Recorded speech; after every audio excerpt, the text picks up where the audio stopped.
টাইমিটলৈ স্বাগতম জনাইছো ষ্টুডিঅ'ত মই বন্দিতা ৪৮ ঘণ্টাৰ ভিতৰত ক্ষমা খুজক ৰেজাউল কৰিমে অন্যথা স্তব্ধ হৈ পৰিব উজনি অসম এনেদৰে মন্তব্য প্ৰদান কৰিছে বীৰ লাচিত সেনাৰ নেতা শৃংখল চলিহাই আৰু উল্লেখ কৰিছে যে দলৰ পৰা শীঘ্ৰেই বহিষ্কাৰ কৰিব লাগে ৰেজাউল কৰিম চৰকাৰ অন্যথা সমগ্ৰ উজনি অসম স্তব্ধ হৈ পৰিব অন্যথা বন্ধ হৈ পৰিব অসম লৈ এই মুহূৰ্তত সবিস্তাৰে এই খবৰ ৪৮ ঘণ্টাৰ ভিতৰত ক্ষমা খুজক ৰেজাউল কৰিম চৰকাৰে এনেদৰে এতিয়া দাবী উত্থাপন কৰিছে সৰব হৈ পৰা পৰিলক্ষিত হৈছে ৰেজাউল কৰিমৰ বিৰুদ্ধে শিৱসাগৰত গৈ ৰেজাউল কৰিমে ক্ষমা নুখুজিলে স্তব্ধ হৈ পৰিব উজনি অসম আৰু শীঘ্ৰে দলৰ পৰা বহিষ্কাৰ কৰক বুলি উল্লেখ কৰিছে ৰেজাউল কৰিম চৰকাৰক ইতিমধ্যে এয়া মন্তব্য কৰিছে বীৰ লাচিত সেনাৰ নেতা শৃংখল চলিহাই আৰু জাতীয় সত্তাৰ প্ৰতি ভাবুকি আনিছে ৰেজাউল কৰিম চৰকাৰে আমাৰ কাৰণে ডাঙৰ চিন্তা হৈছে জাতি বাছি থাকিবনে নাই জাতিৰ অস্তিত্ব থাকিবনে নাই এয়া চিন্তা হৈছে আৰু এয়া মন্তব্য কৰিছে বীৰ লাচিত সেনাৰ নেতা শৃংখল চলিহাই যে ৪৮ ঘণ্টাৰ সময়সীমা বান্ধি দিয়া হৈছে নিৰ্ধাৰণ কৰি দিয়া হৈছে আৰু এই ৪৮ ঘণ্টাৰ ভিতৰত যদিহে ৰেজাউল কৰিম চৰকাৰে ক্ষমা নুখুজে শিৱসাগৰলৈ গৈ ক্ষমা নুখুজে তেন্তে সমগ্ৰ উজনি অসমে স্তব্ধ হৈ পৰিব বন্ধ ঘোষণা কৰা হ'ব বন্ধ কৰি দিয়া হ'ব বন্ধ হৈ পৰিব সকলো এনেদৰে এতিয়া সৰব হৈ পৰা পৰিলক্ষিত হৈছে ৰেজাউল কৰিমৰ বিৰুদ্ধে বীৰ লাচিত সেনা শৃংখল চলিহাই এনেদৰে মন্তব্য কৰিছে আৰু উল্লেখ কৰিছে যে আমাৰ কাৰণে ডাঙৰ চিন্তা অৰ্থাৎ একমাত্ৰ চিন্তাই হৈছে জাতি বাছি থাকিবনে নাই আমাৰ অসমীয়া জাতিটো বাছি থাকিবনে নাই যি ৰেজাউল কৰিমে মন্তব্য কৰিছিল বৰ অসম কৰিম বুলি যি মন্তব্য কৰিছিল তিনিচুকীয়া ধুবুৰী বনাম বুলি যি মন্তব্য কৰিছিল আৰু এনে ধৰণৰ মন্তব্য কৰাৰ পাছতে এতিয়া বিভিন্ন দল সংগঠনে প্ৰতিবাদ সাব্যস্ত কৰাত পৰিলক্ষিত হৈছে ৰেজাউল কৰিমৰ বিৰুদ্ধে সৰব হৈ পৰা পৰিলক্ষিত হৈছে আৰু সমানে সমানে বীৰ লাচিত সেনাৰ নেতাগৰাকীও সেই একেটা কথাকে স্পষ্টভাৱে উল্লেখ কৰিছে যে উত্তৰ আমি পাব লাগিব প্ৰত্যুত্তৰ দিব লাগিব ৪৮ ঘণ্টাৰ ভিতৰত ক্ষমা খুজিব লাগিব ৰেজাউল কৰিম চৰকাৰে অন্যথা অধিক ভয়াৱহ হৈ পৰিব পাৰে পৰিস্থিতি স্তব্ধ হৈ পৰিব পাৰে উজনি অসম সমগ্ৰ উজনি অসম স্তব্ধ হৈ পৰিব পাৰে বুলি মন্তব্য প্ৰদান কৰে শৃংখল চলিহাই উল্লেখ কৰে আৰু কেইবাটাও কথা উল্লেখ কৰে যে অন্যথা যদিহে শিৱসাগৰলৈ গৈ ক্ষমা নুখুজে কঠোৰতকৈ কঠোৰ ব্যৱস্থা গ্ৰহণ কৰিবলৈও আমি সাজু হৈছো বুলি ইতিমধ্যে উল্লেখ কৰিছে যি ৰেজাউল কৰিমে যি বিৰূপ মন্তব্য কৰিছিল আৰু সেই মন্তব্যৰ পাছতে প্ৰতিক্ৰিয়া ব্যক্ত কৰিছে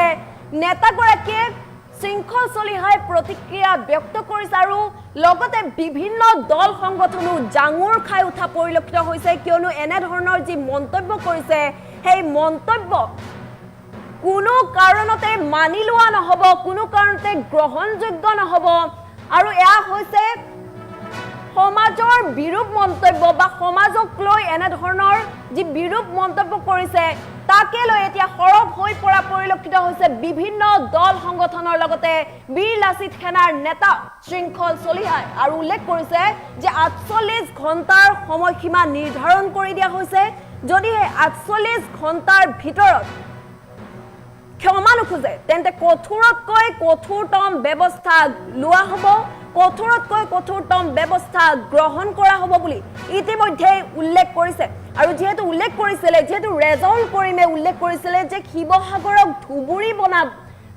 বনাব লাগিব বা ধুবুৰী বনাম বুলি উল্লেখ কৰিছিলে গতিকে এনে ধৰণৰ মন্তব্যৰ পাছতে এতিয়া প্ৰতিক্ৰিয়া ব্যক্ত কৰা পৰিলক্ষিত হৈছে বিভিন্ন দল সংগঠনৰ তৰফৰ পৰা মন্তব্য প্ৰদান কৰিছে জাঙুৰ খাই উঠা পৰিলক্ষিত হৈছে কোনো কাৰণতে আমাৰ জাতিৰ অস্তিত্ব নোহোৱা হ'বলৈ দিব নোৱাৰো কোনো কাৰণতে আমাৰ জাতিৰ অস্তিত্ব নাশ হ'বলৈ দিয়া নহ'ব এনেদৰে মন্তব্য প্ৰদান কৰিছে আৰু জাতীয় সত্তাৰ প্ৰতি ভাবুকি আনিছে বুলি উল্লেখ কৰিছে ৰেজাউল কৰিম চৰকাৰে ইতিমধ্যে মন্তব্য প্ৰদান কৰিছে সৰব হৈ পৰা পৰিলক্ষিত হৈছে ৰেজাউল কৰিমৰ বিৰুদ্ধে আৰু বীৰ লাচিত সেনাৰ নেতাগৰাকী কি মন্তব্য কৰিছে কি প্ৰতিক্ৰিয়া ব্যক্ত কৰিছে এবাৰ শুনাই লোৱাৰ চেষ্টা কৰিছে পৰিকল্পনা কৰিছে এটা এটা বৃহৎ নেক্সাছ আমি আগৰ পৰা কৈ আছো আৰু ইয়াৰ বিৰুদ্ধে শিৱসাগৰত আহি মাফ খুজিব লাগিব আৰু তেখেতক দলৰ পৰা বহিষ্কাৰ কৰিব লাগিব নহ'লে 48 ঘণ্টাৰ সময়সীমা দিছোঁ।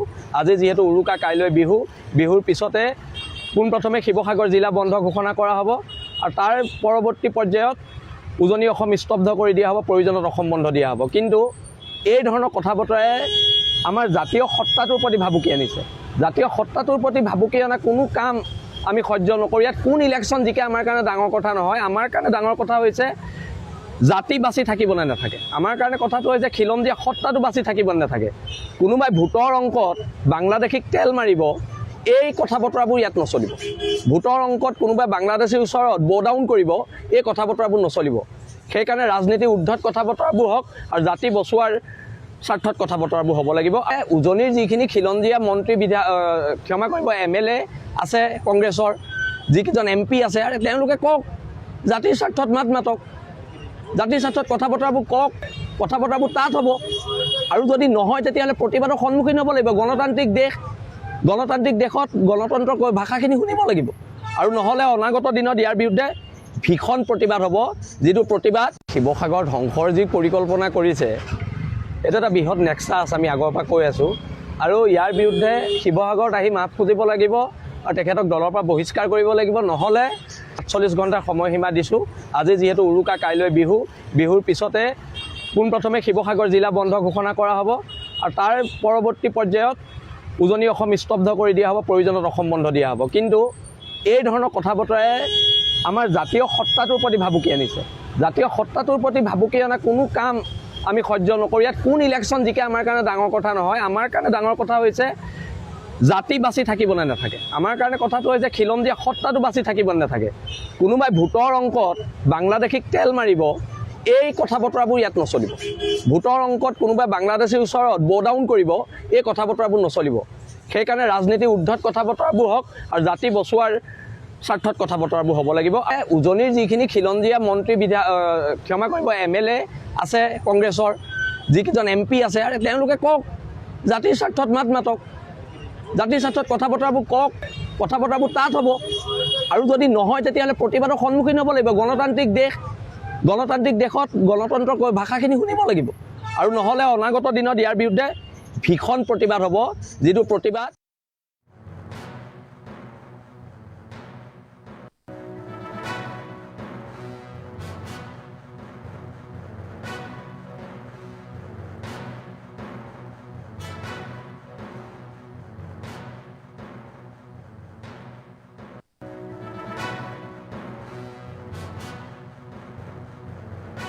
সম্বন্ধ দিয়া হ'ব। কিন্তু এই ধৰণৰ কথা বতৰাই শিৱসাগৰ ধ্বংসৰ যি পৰিকল্পনা কৰিছে, এইটো এটা বৃহৎ নেক্সাছ, আমি আগৰ পৰা কৈ আছোঁ।